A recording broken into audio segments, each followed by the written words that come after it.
আসসালামু আলাইকুম।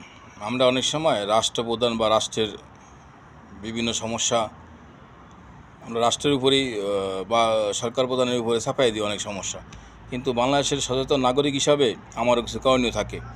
তো আপনার ওয়ার্ডে বা আপনার এলাকায় বা আপনার ইউনিয়নে যদি কোনো উন্নয়নমূলক কাজ হয়, ধরেন রাস্তার কাজ হয়, মসজিদ, মাদ্রাসা, মন্দির, স্কুল, কলেজ যে কোনো উন্নয়নমূলক কাজ হইতেছে, ওখানে একটু আপনার সচেতন নাগরিক হিসেবে তদারকি করা দরকার। ইঞ্জিনিয়ার কী কাজ করাইতেছে, কীভাবে করায়, যিনি কন্ট্রাক্টর ওনার কাছে সরকারিভাবে পেপার দেওয়া থাকে, কতটুকু ডালাই হবে, কী রড দিয়ে কাজ করবে, কী সিমেন্ট, কী মানের কংক্রিট ব্যবহার করবে, সব কিছু ডিটেলস ওনার কাছে পেপার দেওয়া থাকে। একটা ম্যাপ দেওয়া থাকে, যেটাকে বিল্ডিংয়ের পুরা বিল্ডিংয়ের নকশা দেওয়া থাকে। এগুলা দেখতে হয়। সচেতন নাগরিক হিসাবে এগুলো আপনার দায়িত্ব।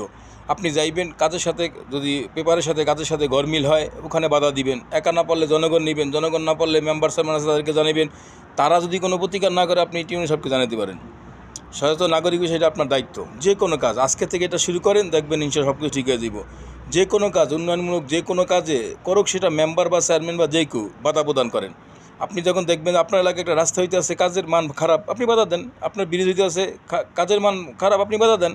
আমি আর আপনি সচেতন নাগরিক হওয়ার পরও বাধা না দেওয়ার কারণে এই কাজগুলো আমাদের বেশি করতে হয়। আমার এলাকায় অনেকগুলো ব্রিজ আমলি গামলের সময় হয়েছে, 6 মাস নাই দিয়ে ভেঙে বেরিয়েছে, কোটি কোটি টাকার কাজ। এটা কেন?